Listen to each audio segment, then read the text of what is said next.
here with my beautiful messy life. It has been such a long time since I've done a video for you, almost a year I think. I woke up this morning and September's here, the sun is shining and autumn is dipping her toe into the day, and it's just filled me with feelings of motivation. I want to get lots done.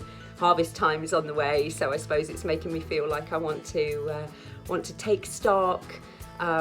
It's time for a good old catch up, so come along with me today. We are going to have a good old chat about what the girls have been doing, what I've been doing. I've got some exciting news about my new book that's been released. Oh gosh, there's so much to tell you. So we'll have a day in the life wandering around, and then I'll break off with a cup of tea and we'll have a good chat and a catch up, and we'll all feel better by the end of it, hopefully.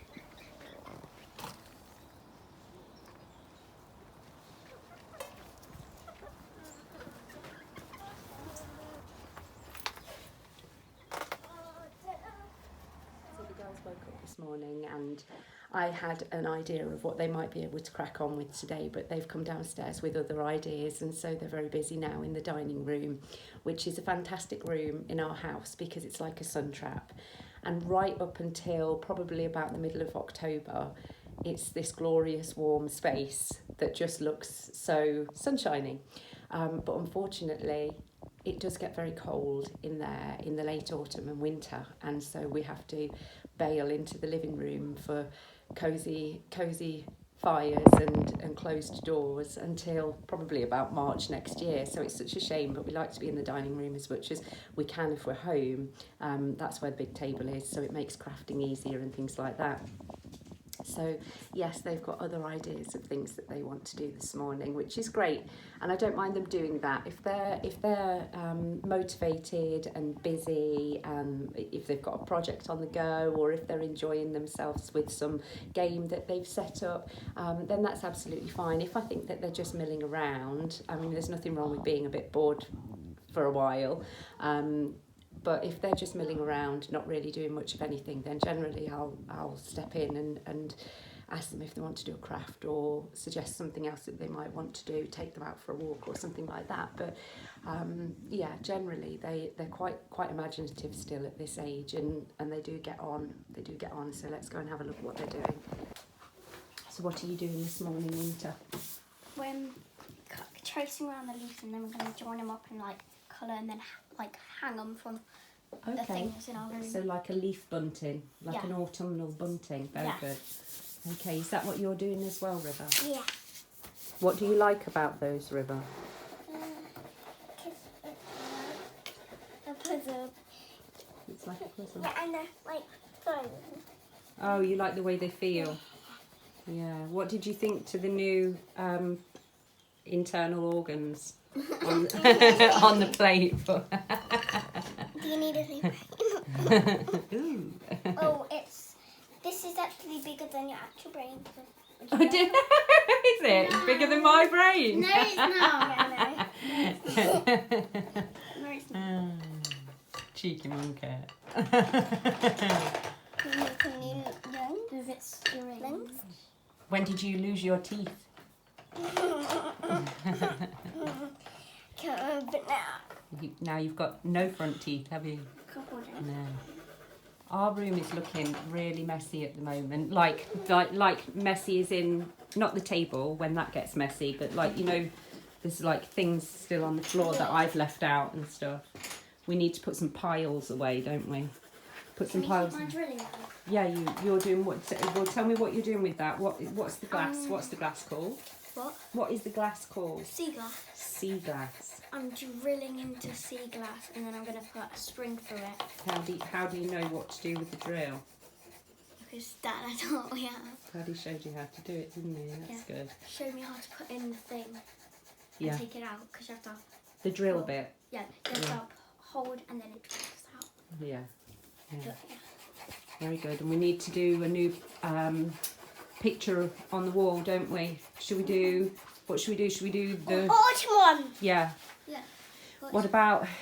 Do you want the root children again, or? Yeah.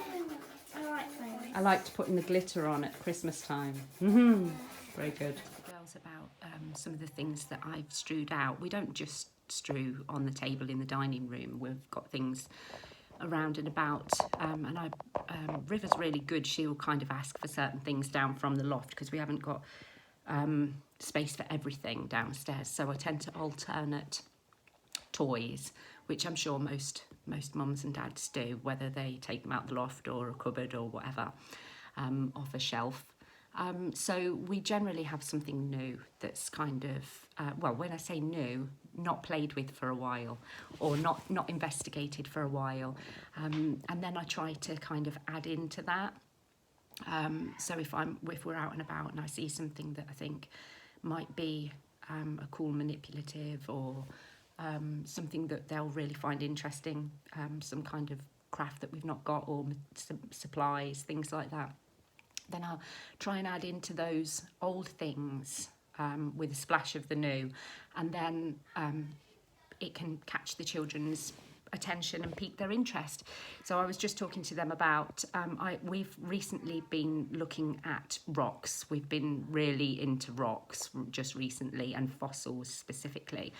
And we've been on a couple of road trips and holidays where we've been fortunate enough to be able to have some really cool conversations about the rocks and the fossils that we've been able to find. We went up to Yorkshire, and on the beach we were able to find fossils, which is awesome when you can really bring it to life like that.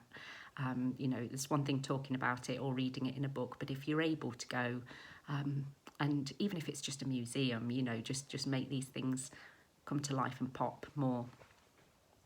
It really does make a difference. But we don't always do that. We don't always have the money to go off on a trip, and you know, even a day trip sometimes. It depends on the season, depends on where we are in our lives at that moment. So yeah, sometimes it's just, you know, fantastic books that we've got, or books that we borrowed from the library, YouTube videos, documentaries, things like that. So, you know, it doesn't have to be constantly money. But the girls, I switched out. So they started. We had a fossil dig kit, which the girls have done countless of them over the years. And once they'd done that, then they started to tail off a bit, and my dining room table was covered in great big lumps of rock and shells and fossils and things. So I thought it's time to clean that up and switch something out. So I'd recently got some like just hard plastic body parts, internal organs that I'd seen on the internet, and I thought they were quite cool. We've had like models where you can make up the human body and put the organs inside, but these were just larger and, you know, more able to get hold of them. But as you noticed, Winter hadn't been very interested in the things that I strewed out on the table, and it wasn't something. So whilst I would draw their attention to it, it isn't something I've directed her towards doing. Whereas River kind of jumped in. She was looking at the book straight away. There was a book on the table which she remembered because it was one of her favourite books from before. So she was really interested in that. And then the internal organs, I was really pleased because I came into the dining room and she was happily telling me what each organ was. I have no idea where she learnt that from. Not that we haven't had discussions about the different organs within our bodies in the past, but she was right on it. So whether or not Dad had sat down with her and gone through them, if she'd asked, or maybe her brother, or maybe even Winter had perhaps told her, I don't know. I didn't ask. I just told her that she was right. I don't think I'll leave that on the table for much longer. They're not as interested in that as I thought they perhaps would be. Maybe I'll suggest an experiment we've done before, like the digestive system, where we've got bags, plastic bags, and orange juice and bread and things like that. I'm sure you've seen them online, where you recreate the internal the intestines and the digestive system. So we might do that again if the girls are interested in that. The table strews are not piquing enough interest for the body. So we may move on. I might have a think. The girls have been absolutely fascinated with aeroplanes at the moment, and with Remembrance coming up in a couple of months' time. So we've recently been fortunate enough to view the flight path of the planes going over for a reenactment show. So we've been really lucky to be able to see those planes going over, and the girls have been absolutely fascinated. So whilst we're looking up, we've also been talking about the clouds, and actually there's a lunar eclipse coming up as well. So I might switch the table out. We might do something to do with clouds or something like that, and see if the girls are interested in that. They generally are interested in things that are going on in the sky. Something that we can look up to, or if we can get up high. River's always asking her dad if he can take her to see the sunrise and the sunset, so we will see. That's right. That's right. Did it? Did it really? Yeah, that was on my last one. Oh, man. Spell it out on a calculator. No. Tiles. Use the letter tiles to make the word summer.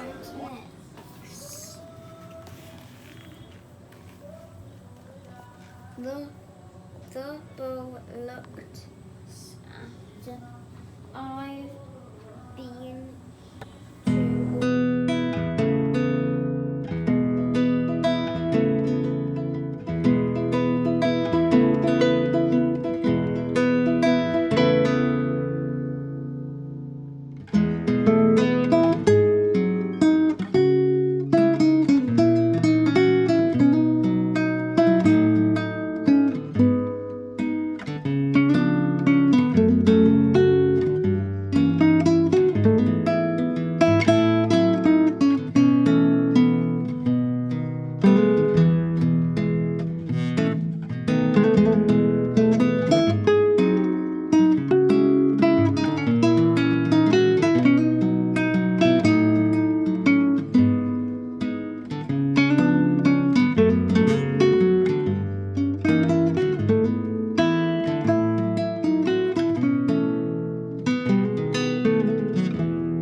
No, thank you. I've got one.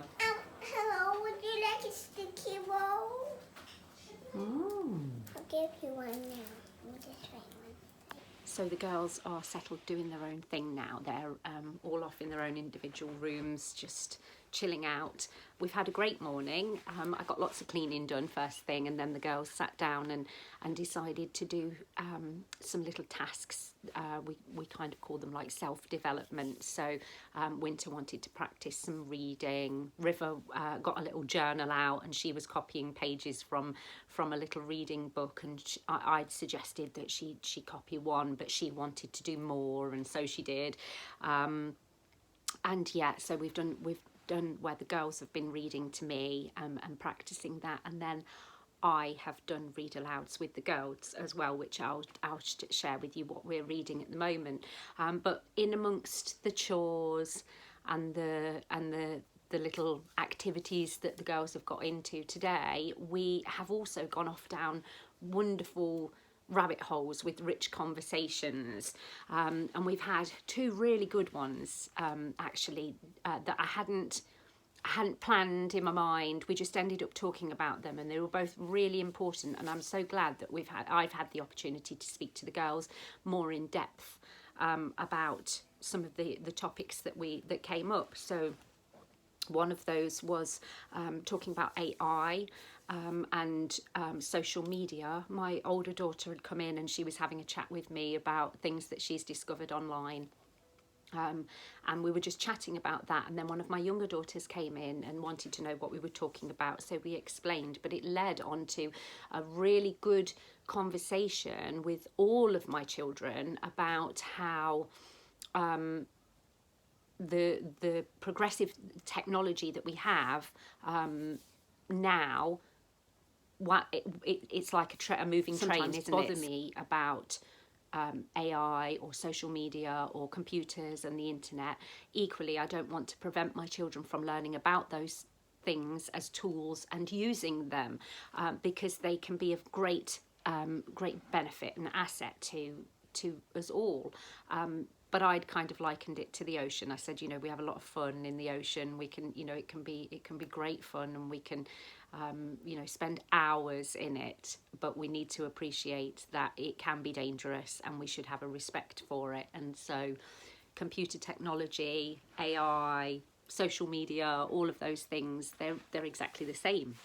We just need to be aware, and question everything. I think online, question everything that you see or read. Don't just believe the first thing that you see. So I had a really good conversation about that. I've just been doing read alouds, as I said, and we are reading a book at the moment. We've not long started it. It's called I Am David by Anne Holm. And this particular one is, I've not got my glasses on, I want to say it's Farshaw publication, but I'm sure it's probably been published by other houses as well. So I Am David, and this is a book about a victim of the Second World War. So I thought this will be a great one to read. I wasn't sure how long it would take me to read it, but actually we're getting through it quite quickly. But in the lead up to Armistice and Remembrance Sunday that we have, and traditionally celebrate is not the right word, remember, this time in November. And so I wanted to read this to the girls. It's a bit more of a grown-up book, because obviously now my girls' age groups are nearly 15, nearly 11, and a 6-year-old. So I need to make sure that some of the books my older daughter can still enjoy with us together, that are more on her level, but that they aren't too grown up, that the younger girls shouldn't be a part of that. And it's not difficult. You can find, if you have a little look around, you can find books that are suitable for all. One of the books that we're going to be reading as the winter time comes in is another one of the Little House books. We're actually on number 6 now, The Long Winter, Laura Ingalls Wilder. And we'll all share that, and we'll all love it. I'll love it as much as my oldest daughter and my youngest daughter will. But this one, I wanted something that was a bit more meaty, something a bit more to get our teeth into, not as gentle as some of the stuff that we read, so that my older daughter still enjoys read alouds. I want to be able to read aloud to my girls for as long as they'll let me. So I Am David, we've just started, and we were reading this, and then it did occur to me that my younger daughters might not fully understand what a concentration camp was. So we had a discussion on that, and one of my daughters just wasn't particularly comfortable with the images that we were talking about, and she expressed that. And so we then had a talk about how sometimes we don't see the bigger picture in things. We can kind of skirt over the top and not really understand that there's more depth, like an iceberg. There's more under the surface, and that actually she is getting that little bit older now. That I felt it was important for her to know about, at the very least, and to understand that the war, and in particularly the Second World War, were a lot bigger than just poppies and war horses. And I wanted her to understand that there's so much more. There's so much more. And whilst she may not have an interest or want to delve into that right now, I want her to know that there is more that she can one day if she wanted to. And so we're reading I Am David, and we had a really good discussion about that. And it was we did actually go on then to describe propaganda and propaganda around concentration camps, what the outside view would have been. So it was quite a heavy conversation, but it was good. It was good. I was really pleased that we had that. So that then put a stop to all the plans that we thought we'd have today. We were hoping to go and take some not back to school photos, like that. We always like to do that in September, and we were going to set out this morning because it was beautiful, and we left it too late because then it started to rain. And whilst we can still have photos of us in the rain, we had hoped for blue skies. So we're going to see what the afternoon brings. We may pop out later and get some of those photos, and if not, we'll try again tomorrow, although Winter's checked the weather forecast and she said it's meant to be worse tomorrow than it is today, so we'll see. So yes, other read alouds that we are challenging ourselves to this year are, so we've got like our firm favourites. So the Root Children will come out again. We're going to draw some Root Children on the wall.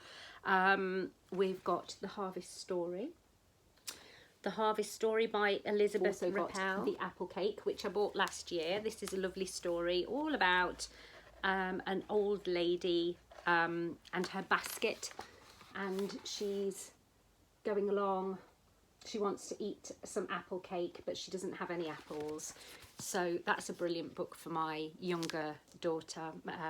We have just finished reading the Ladybird version of Heidi, which we've read before, twice. We're also reading Five Children and It by E. Nesbit, which we will then watch the old, probably 90s television series based on this. Somebody has just rang my doorbell. I'll be back. Parcel at the door for my daughter. Yes, so we are also reading The Age of Revolution by Charles Kovacs. And I love Charles Kovacs' books. For me, we read them we have them as a read aloud, and it's a wonderful way for me to talk about different topics with the girls that wouldn't necessarily come up in just normal conversation. So it'll put an idea in my head. Oh yes, I remember such and such, and then we'll read about it, and I might have something to say about it, and then the girls can either build upon that, or we'll go off down another rabbit hole because of something that we've read in here. Today we've read, this particular book is obviously, as it says, The Age of Revolution. The previous one that we read was The Age of Discovery, I think. So this one's great. And we just read all about, so the time before we read about locomotives, and then this time we talked about coal mines and the slums and cotton mills. And so in my mind, that made me think, oh, if we're out and about and visiting a different area, if they happen to have an old mine, we perhaps go on a visit down there, or maybe at the museum we'll have a look at and see if they've got anything interesting, to do with the cotton industry. And where we live, that was quite prolific. I think that's the word I'm trying to look for. In this area, it was a big deal. Lace making, hosiery, all those kind of things, fabrics. They were a big deal here a long time ago, and so we would have things that we can go and look at. If the children are interested, if they've shown an interest in anything that I've read them. So I really like these books because they often give me ideas on places that we could go to look at with the girls, but also the topics, the chapters within the book tend to send us off down rabbit holes, and we'll end up talking about something else. So for example, this one started off telling us, this chapter started off telling us all about the agriculture and about crop rotation. We ended up with slums and cotton mills, but we started with crop rotation. And so then we went off down a rabbit hole for 5 minutes, and we were talking about, well, what that means. And obviously for my older daughter, she already understood all of that. But for my younger ones, we were able to kind of like fill in little gaps.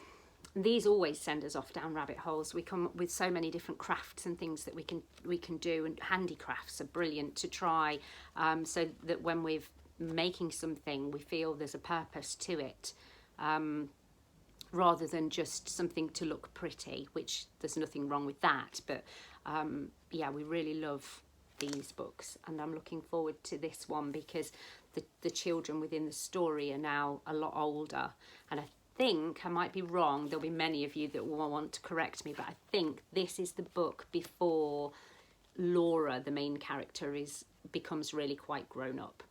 So for my oldest daughter, as we've read these, she has, my oldest daughter at home, she has grown with the character, and my younger daughters have enjoyed the story, but I'm not sure how they'll be with the very next one. We might stop and we might start again. We might start again with the younger ones, and then see if my older one wants to continue with the last couple of books. But we'll see. I really like so these those books. are read alouds that I am reading with the girls at the moment. In terms of what they're actually doing with their time, my older daughter is 14, she's going to be 15 this year, and she has taken on some GCSE and IGCSE courses for herself. So her the new group of courses that she's taken on, because she took a couple on last year, she starts those next week. And they are online lessons, and this is something that she is keen to do. So her days have become more structured because of that, but it's something that she is keen to do. She wants to study these courses, and she would like to take the exams for them as a progression to going to college, which she doesn't necessarily need to have GCSEs, but the college courses she's interested in, the GCSE courses she's taken, will give her a stepping stone into that. So they're beneficial, and she really would like to take those, and so that's what she's doing. And as I say, because of that, her days have become more structured.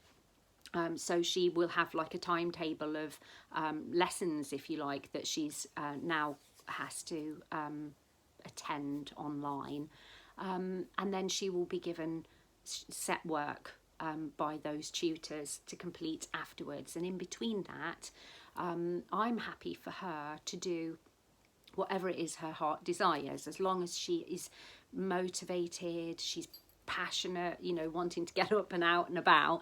I don't really mind too much what it is that she's getting into.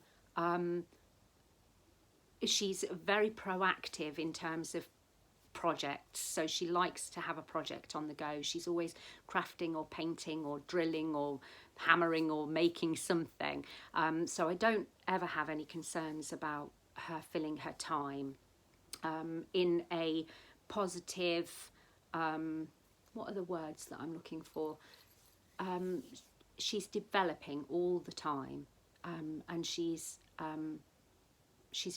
very independent learner, so she's constantly learning a new skill. There's always something that she is doing that is progressing from one stage to the next level, and I see that happening around me, and the conversations that we have seem to get maturer every day, you know, as she gets older and she's interested in more things, and we'll have little debates and things. We still have the read alouds for conversation ideas, you know, topics, things that I think she might be interested in, or things that I think she could do with discovering, you know. But for the most part, she directs her day around these online lessons that she has. And she's got a good group of friends that she likes to meet up with and hang out with on a regular basis as well, and they're always up to something. The next one is, she will be 11 this year, and she's just started to get interested in more kind of like project based things. So she likes to recently we've been making like a little poster for something that she was interested in and discovering the other day. I forget, it was something to do with fossils, and so she made like a poster sheet with some facts on it, and she's never done anything like that before. She's never been interested in kind of presenting her knowledge in that way, but now she's more interested in that. So I've had to make sure that I've got all the craft supplies and different pens and things available for her if she wants to be creative, and so she has recently started to do that, which is really great to see her come into that and want to. She's taken a pride in her journal, in wanting to journal more, and her reading has come on amazingly over the past few months, which is really spurring her on to then wanting to create her own keepsakes, things that she topic books and projects and things that she can keep and look back on, that she can be proud of. Both the young girls actually use reading eggs as an app to practice. They use that because they enjoy it. I encourage them to use it, but it is something that if they stop using it, I just cancel it and we do something else. I'll read to them, they'll read to me, and they'll continue with their literacy learning in that way until something else piques their interest, and then they'll be asking for a different kind of app or something. So yes, they're enjoying playing, being into everything, crafting. The majority of their days are spent climbing, stretching, swinging, reading, discovering things on the internet. They're always coming to me to tell me something new that they've discovered on the internet. And yeah, so they just, I always struggle when it comes to kind of this part, explaining what it is the girls are learning, because our days are so, we just live and then the learning just happens. Quantifying it and labelling it doesn't come easy. If I sat down at the end of the day and wrote down everything that the girls had achieved and learnt that they didn't know the day before, that they now know better, or that they've discovered, I'd have pages. But it doesn't seem like that when you're trying to explain it to somebody, because it's very choppy. The learning is very sporadic and choppy, and we're off down one way and then we're back, and then we'll put something down. We perhaps don't come back to it for months, but then when we do, I realise that they've already learnt it in their own way, and I don't need to do, so it's fun, but it's very sporadic, our way of learning. But it suits the girls best that way at this moment in time. All that's left really to tell you about is what I've been up to. So for the past 2 years, I've been writing a poetic memoir. This has been my latest writing project. Those of you who have followed me for a while may or may not know that I am an indie author and poet.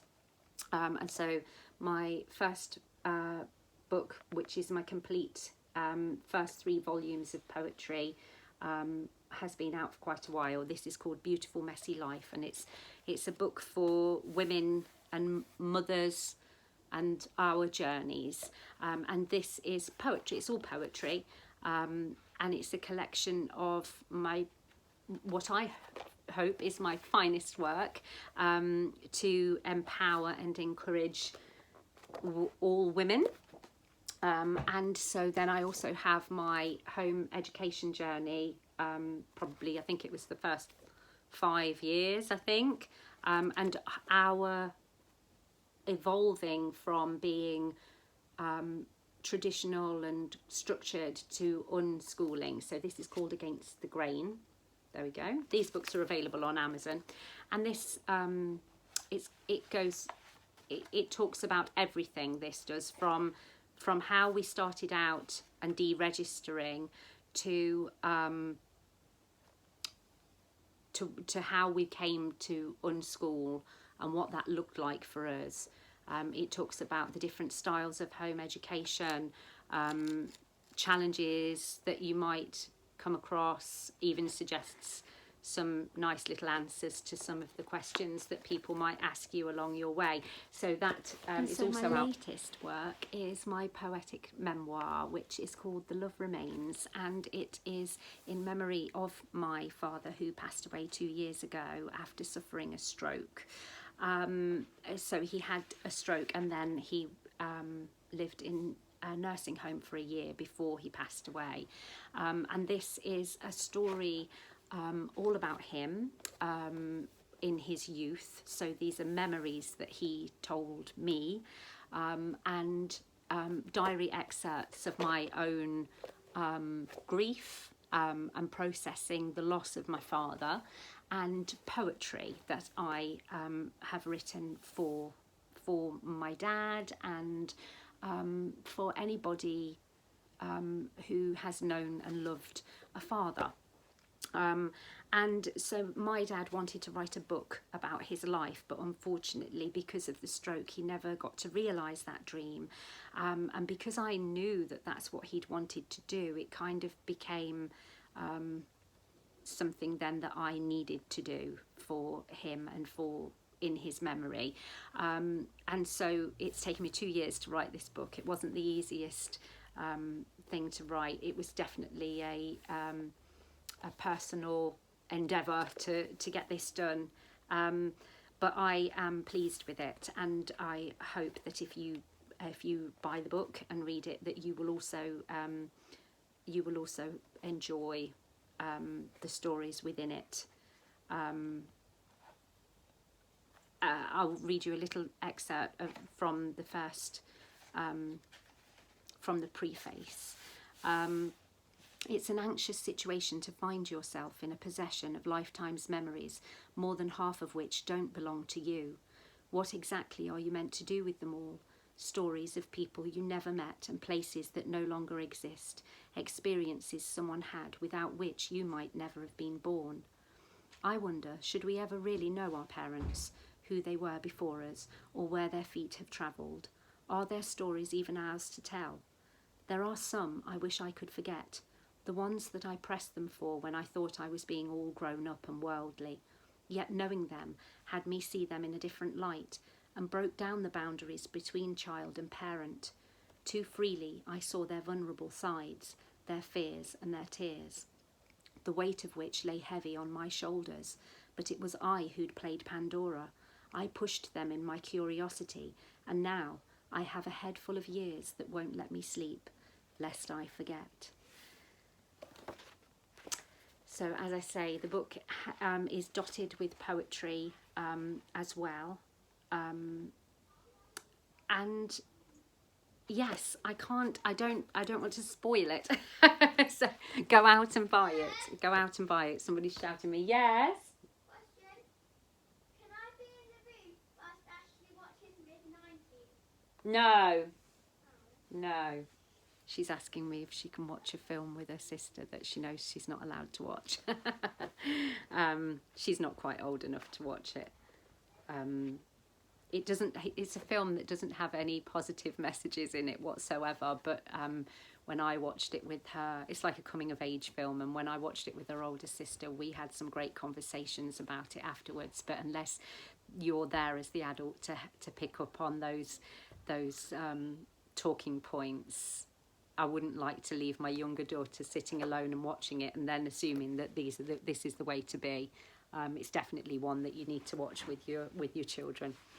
So anyway, yes, go out and buy the book. I hope you love it. It's an emotional read. It's an emotional, heartfelt, heart pouring of love towards my father that I hope is relatable to anybody who has known and loved a father before.